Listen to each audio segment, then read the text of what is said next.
Good morning and welcome to day 17. I actually had to go back and look at the other videos to see what number we were on. So is that a good thing? Maybe. I think so. So today I want to talk about it's a reality, it happens, but not always fun to talk about, but relapse, right? So relapse has come a very long fucking way. It started out as, nope, you relapse once, you're over, you fucked it all up, that's it, it's all or nothing here. And then it turned into relapse is a normal part of the process. Like, you're not even in recovery unless you've relapsed before. Everybody relapses.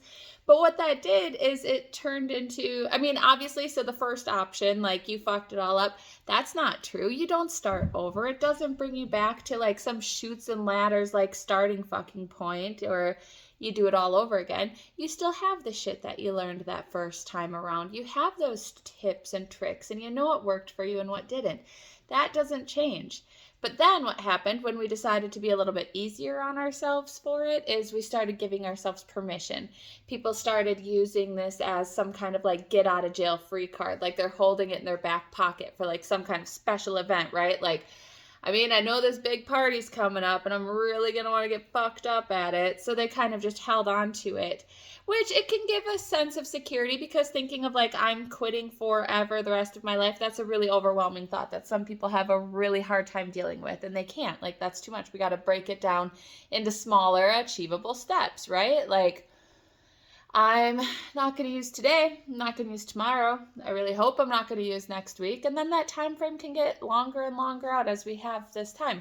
But what was happening is exactly that. Like, people were being too forgiving about their relapse and like expecting it as a natural part of treatment, like it had to happen. And that wasn't helpful either. That hurt people. That would be like a return to use. There's a person who's like, I feel like I'm about due for my first relapse, because that's the other thing is, we chalked it up to like multiple relapses. When we say that you can go to treatment like 6, 7, 8 times before it's effective, that doesn't mean you have to. It doesn't mean that you have to go out and return to use that many times. It's just so you can be more forgiving of yourself instead of thinking this all or none mentality that we used to have. I said that word really weird. I meant mentality, but I think I said it weird again. Moving on. Happy freaking Wednesday, man. It's Mercury's still in retrograde. Can I blame it on that? I don't know. We made it past the supermoon, so Mercury in retrograde sounds like a good place to put the blame for this nonsense today. So where we are now in terms of where relapse is it can happen. It's not an expected part of recovery. We're not anticipating that you're going to relapse or that relapse is going to happen. But if it happens, it's okay, right? It's not this huge punishment. It's not you've lost everything. I guarantee you that if you were to have a relapse, you're going to be your own worst enemy about it. You are going to be harder on you than any other person, whether it's your counselor, whether it's your PO or your family or anything else. The key part of relapse today, like relapse 2022, right, is being honest about it, admitting that it happened, turning to your team. I will tell you this much. When a client comes to me and tells me that they used the day before, or like an hour before, or that day, or any time that they've come and told me when I didn't discover it on my own, like through UA testing or whatever, my little counselor heart explodes. That shit makes me so fucking happy. And you know why? It's because they trusted me to come to me and tell me about it. But that's not what makes me so happy. What it means is that they give a fuck about themselves and their recovery and they want it back.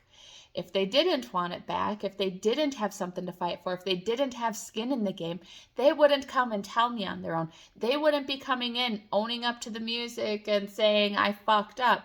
They would just go about their business, either lie about it, return to use, pretend it never happened, try to cover it up, all these different things. But by coming in and telling me or telling their team and being open and honest about it, that's my proof right there. That shows me that they want it, that they want to get better.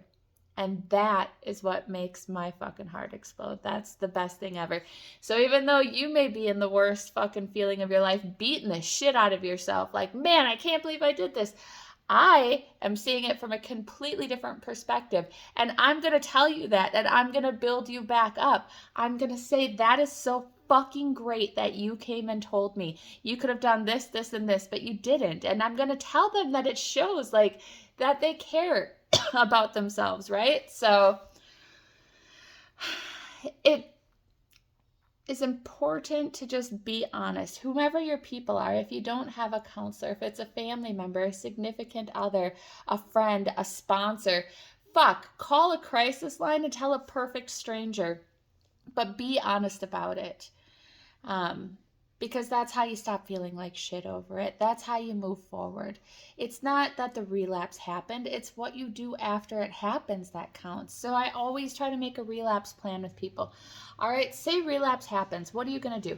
And it's one of those things like suicide where you can talk about it and it doesn't mean it's going to make somebody go out and do it. You're never going to make somebody go out and do something just by talking about it. It's planning for it. So we talk about what are we going to do in the event of a relapse? So who's the first person you're going to call? Well, even before that. So get yourself out of the situation. Stop using. Go to a safe place. Call a safe person.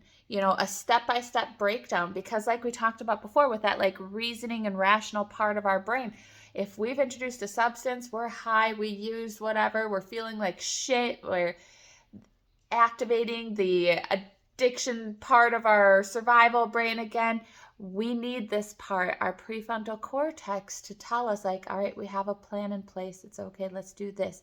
I got to do this and I got to do this. And then you're more inclined to follow that plan, right? That's how you get out of that situation, pull yourself back on track. And then we break it down. All right, what led up to it? The whole like day or two or week before, like, what were you feeling? What was the instant? What happened? We really break it into pieces to see kind of what was the perfect storm that led to this and what, more importantly, can we do differently next time? Because that's what it boils down to is like, how do we do it different this time? What do we learn about ourselves or the situation that we can apply next time? Maybe now we know not to do this, or maybe now we know we have to do this, or we have to bring a safe person with us when we go here, or not to go here at this time, or driving by this place just makes you feel like shit, all these different things. But don't beat the shit out of yourself for having a relapse. Just follow your plan, stick to it, be honest as you were the whole rest of the time. This was one slip. Don't throw away everything else that you've worked for. All right, that's it for today. I thought this one was going to be super fucking fast, but I'm looking and it's like over 8 minutes already. It's like, Jesus Christ, I talk so much. I get on these soapboxes and here I go again, right? So I will be done for today. I hope you guys have a wonderful Wednesday. Bye.